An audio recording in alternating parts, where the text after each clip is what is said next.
Yeah, Christian, it's almost been a week. How are you settling in? Yeah, good. Good. It's good to have finally a week with the players to work towards the next game. First couple of days have been a little bit crazy, as you can imagine, but they're good people in this building. They're good people at the club, and that made it fairly easy to transition through a very short time into the job, and it has been nothing but welcoming and good experiences so far. You only had one training session before your first game. Yeah. Now you've got to know the squad a little bit better this week. What have you made of it? What have you seen from the players here? The group is very positive. Yeah, given the situation, I'm positively surprised how the group is engaged every day, how they want to work towards getting into a better situation, into a better position in the table, and now having finally a week where I can actually work with them on how I want to play. It has been great to see how engaged they are and how they put all the effort in. Obviously, there's a new manager in, right, and they want to all show that they want to play and want to be in the starting 11. But it has been everybody throughout the whole team that they have put everything into the training, also off the pitch when we had our video meetings or the game review. So it has been nothing but good so far. It's going to be a squad lacking in some confidence at the moment with the way the results go. How do you go about giving them that confidence to play in your way of football? Well, I even told them before the game in Oldham, right? I see them warm up. I see them on a small 20 by 20 with 16 players in there, popping the ball around where the other team didn't get a hold of the ball for 30 seconds, right? So for me, I just try now to emphasize the positive parts of their game, and there's a lot of positives, right? Oldham for me was the game. The result did not really reflect to me what the game was like. It's never a 3-0. It was, again, those small details that matter to me that we got wrong in those certain situations. But again, in the first half, they defended well. We created, which is very important to me, because if there's a team that does not create, that would be worrying me. But now I know, okay, there's certain things that we can tweak to then hopefully find success on the other side of the pitch as well. There were periods in that first half, particularly towards the end, where you were under a lot of pressure and came through it. Are those sort of the moments that you look at from Saturday and go, those are the moments moving forward that give you promise and confidence? Well, for me, the approach right now, and when I looked at the team even before I came in, it was about getting the basics right? Defending well, being well organized, because that will then give the team the freedom, and especially our offensive players as well, to express themselves going forward. And when you're chasing a game, or when we don't feel that well defensively, that affects the front players as well. So for me, it's right now over the next couple of weeks to really get those basics right, to really be hard to beat, to be well organized behind the ball. Also when we attack, to establish the rest defense right away, be in good positions in case we lose the ball, we can counter press right away. That is very important to me. And then I think the confidence of the players will build as well when they know as a team we can defend, throw anything at us. And those last 5-10 minutes in the first half, I was buzzing, to be honest. I really thought, okay, that will help now the team to push forward in the second half. Unfortunately, small mistake again, not getting back into shape quick enough, and that was costly. Obviously the goal for this season now is going to be to stay up in this league. You mentioned getting confidence back in the team. What is the short-term goals here now for you? I think I just answered that as well. Solidity, defensive solidity, giving them the confidence that without the ball, again, we are hard to break down. We are a team that nobody wants to play against.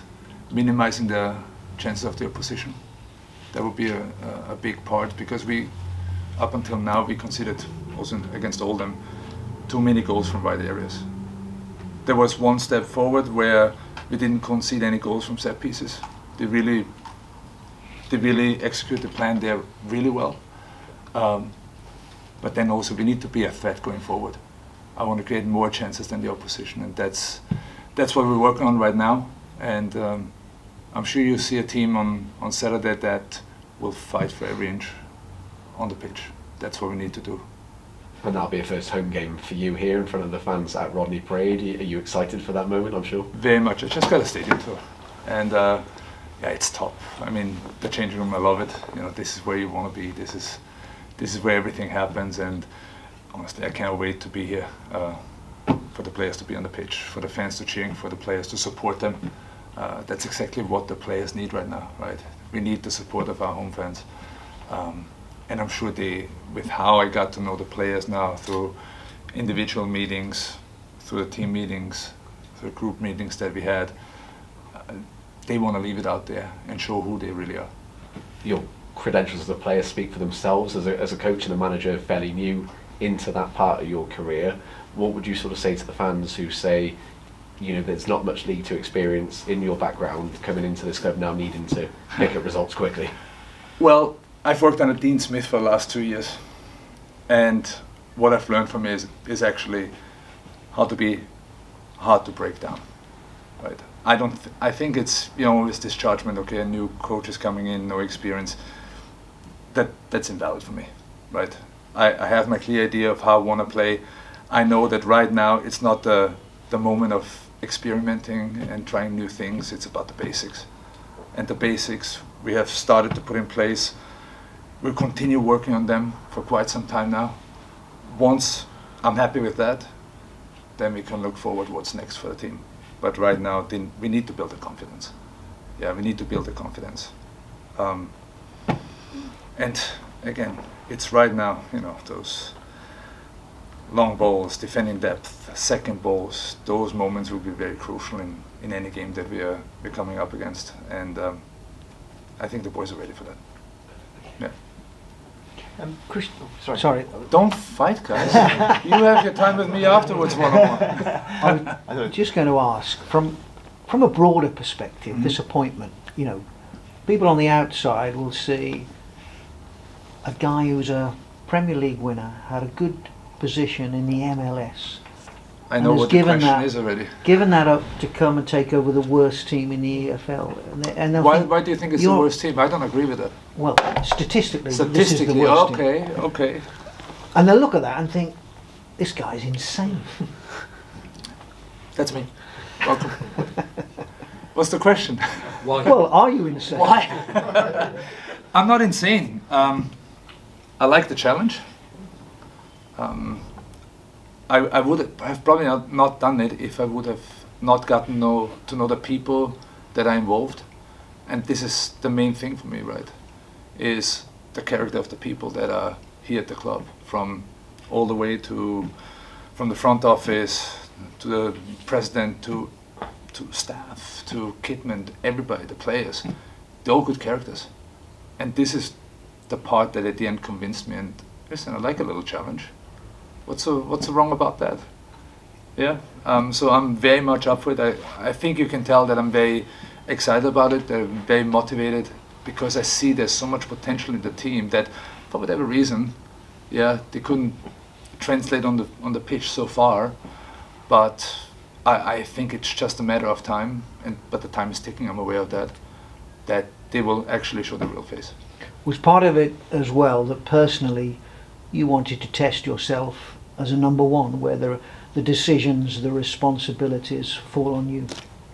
Yeah, I like that. Yeah, absolutely. I mean that has always been my goal. Yeah, since I started becoming a coach over there in Charlotte, that I want to be a head coach, right? That I want to eventually be a head coach in the Premier League. But I think being here right now, learning that part, that role, helps me a lot, especially with the support that I receive. And I want to come here to make the club better on every possible level. You obviously part of one of the greatest stories as well, Christian, Leicester winning the Premier League. I think, see there, 5,000 to 1. I mean, do you sort of equate getting Newport off the bottom of the Football League to what Leicester achieve, sort of? Well, I think job? I think the odds of achieving that are a little bit better this time around. But yeah, it definitely made me a believer that you can achieve anything you want, right? As long as you put your head to it, as long as you have that belief that we can achieve that. And this again, the team, the players, they have that belief. They want to work towards that. And that obviously as a manager is crucial. Yeah, because now you can build the foundation and now you can really work with them towards achieving that goal. Do you say you were working with Dean? You have a 1v1 with me after. No, it's not. It's not me. It's the presenters. So I get to chuck, yeah. I get to chuck my 2 pennies in now. Yeah, sure. So obviously working with Dean Smith, did you consult him about this move and about kind of what was lying in store for you in League Two? Yes and no, because it was really quick that things happened. I just chatted with him today, so he's a great mentor for me. Obviously, he briefed me a little bit on what will await me here, but I didn't pick his brain too much, to be honest. I got a lot of information also from the players, from the staff, in terms of what will await me, and again, I'm so up for it that I can't wait to finally play the first home game. Yeah, and obviously Newport has, this football club is so important to it. The fans don't feel that happy at the moment, as you can imagine, being bottom of the league. Have you kind of chatted about that with the club and what you're going to do to try and get them on side as such? So first of all, I will not give away what I'm going to do out there. I think it's important that we get the fans on our side, right? Especially when we play home, we need our fans to be supportive. But I don't think that is an issue yet, right? I think it will be very important to hit the ground rolling with a good performance out there, to start from the very first second, to be on the front foot, and I like to dominate games, right? That could be with or without the ball, but it has to be a fight for the second balls. That's going to await us, right? The boys are ready for that. And in terms of the area, have you moved to the area? Are you getting your feet under I'm the table? here for 4 days. 4 days, that's For it. 4 days, 5 days, sorry, 5 days. I had 3 sessions with the boys. I like my hotel right now. Don't have to clean up after myself. My wife likes it as well. But I'm obviously in the process of finding a place to stay. But right now the hotel does its job. Yeah. You spoke about the odds there. Would you accept that it is a gamble for the club and probably for yourself as well, taking this job? Why would you think it's a gamble? Well, we spoke about the lack of your lack of experience and coming into a position at the bottom of the league. Yeah, see, it's not an easy job, is it? It's not. No, it's not an easy job. Absolutely not. But it would be a harder job if, again, the people that I'm working with, the players that I have, would be on a very low. You should have seen the changing room after the Oldham game, right? After the Oldham game, they were loud. They, what I liked, had a go at each other because they hold each other accountable for what they're doing out there. They're pointing things out, right? At halftime, which was confusing to me, and I told them I didn't like that, it was quiet. Where I would be buzzing after the first half, to come away with a 0-0 at this stage, given that we were under a lot of pressure, but they got through that, so I would be buzzing. But after the game, what they showed me that they care, right? And once you see this, that is encouraging. So I don't mind if they're loud with each other. Is it a gamble? We'll figure out soon, no? You said Newport. What to ask next? You said Newport aren't the worst team in the league. Who are the worst team? See, I'm not doing this. I'm not doing this. But You're because convinced they shouldn't be bottom, is that? yeah, because one thing is stats, right? And I agree with that. One thing is stats, but there's more to a game that involves people, that involves emotions, that involves emotions especially, right? When you're low on confidence, of course the team suffers. That's my main job right now, to get them to a level where they have more confidence in themselves. And once they see, oh, this works, we want to build momentum. And that's when we're going to push forward. That's my main job right now. And to take care of you.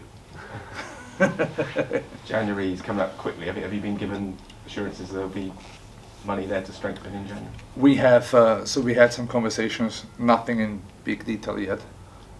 Those conversations will probably happen within the next 1 or 2 weeks. But yeah, we identified areas where we need to strengthen the roster, and it will happen soon. Yeah. Do you know what areas you'd like to strengthen at the moment? Have you seen enough yet? Yes. I guess That was a yes or no answer. it's clear that there's not enough goals so far, isn't it? Yes. I agree. I agree. Listen, there are certain areas.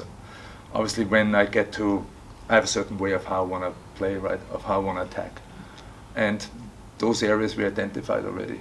That's very quick and very obvious. But I'm not going to go into too much detail here right now.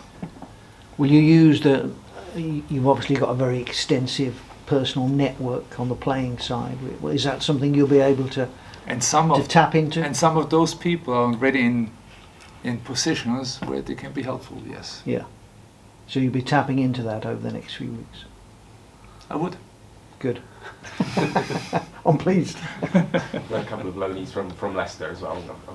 I imagine you've got good contacts at Leicester. Yeah, so I spoke to Leicester about Sammy and Nathan already, that I will do everything to keep them on board with us until the end of the season. I think they're crucial in our play. Sammy especially has done really well. He was also one of our better players at Oldham, and it will be very important to keep those two on board. Is Nathan ready to come back yet? Is he close to? Well, he joined training on Monday again for the first time, which I was very happy about. Full in training, so no limitations. Probably at this stage he's not there yet to start a game, but he can give us a good few minutes to help us. When did you decide you wanted to be a manager? Do you ever decide that you want to be a manager? No, was it playing in the mind as you were? Yeah, it's quite some years ago. Yeah, it was always, if you have something to give, then that was always my passion. That's why I also have my academy. I want to give to young players, to give them opportunities to educate them, and that has been my passion now for years. And as I became an older player as well, I'm not saying older player, I was always trying to lead the players on the field, help them, and it's just continuing this path. Great.